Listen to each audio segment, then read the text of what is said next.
কুষ্টিয়ায় হেজবুত তৌহিদ জেলা শাখার উদ্যোগে সোমবার সকাল 12টায় অনুষ্ঠিত হয় তৌহিদ ভিত্তিক রাষ্ট্র গঠনে গণমাধ্যমের ভূমিকা শীর্ষক গোলটেবিল বৈঠক। অনুষ্ঠানটির প্রধান আলোচক ছিলেন হেজবুত তৌহিদের সর্বোচ্চ নেতা ইমাম হোসাইন মোহাম্মদ সেলিম। সভাপতিত্ব করেন খুলনা বিভাগের হেজবুত তৌহিদ সভাপতি তানভীর আহমেদ। কুষ্টিয়া প্রতিনিধি মোহাম্মদ আমিরুল ইসলামের ভিডিও চিত্রে ডেস্ক রিপোর্ট। মূল বক্তব্যে ইমাম হোসাইন মোহাম্মদ সেলিম বলেন, মানবসৃষ্ট কোনো তন্ত্র বা মতবাদ প্রকৃত শান্তি ও নিরাপত্তা দিতে পারেনি। বর্তমান বিশ্ব নৈতিক ও অস্তিত্ব সংকটে নিমজ্জিত। এই সংকট থেকে মুক্তির একমাত্র পথ হল স্রষ্টার সার্বভৌমত্বের ভিত্তিতে একটি তাওহিদ ভিত্তিক আধুনিক রাষ্ট্র ব্যবস্থা গড়ে তোলা।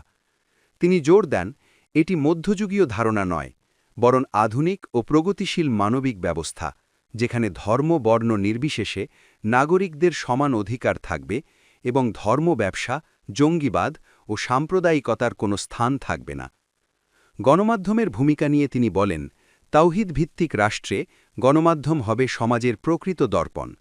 সংবাদকর্মীরা পূর্ণ স্বাধীনতা ভোগ করবেন, তবে সেটি নৈতিক ও সামাজিক দায়বদ্ধতার সঙ্গে যুক্ত হবে। তথ্য যাচাই ও গুজব পরিহার করা হবে গণমাধ্যমের মূল নীতি। সাংবাদিকরা ন্যায় বিচারের প্রহরী হয়ে সমাজে সততা ও স্বচ্ছতা নিশ্চিত করবেন। অনুষ্ঠানে আরও বক্তব্য রাখেন দৈনিক দেশের পত্র সম্পাদক রুফায়দাহ পন্নী, কুষ্টিয়া আঞ্চলিক আমির মোহাম্মদ জোসেব উদ্দিন, বিভাগীয় গণমাধ্যম সম্পাদক জাহিদ মাহমুদ, কুষ্টিয়া জেলা আমির মোহাম্মদ আক্কাস আলী এবং ভেড়ামারা থানা সভাপতি মিজানুর রহমান মজনু।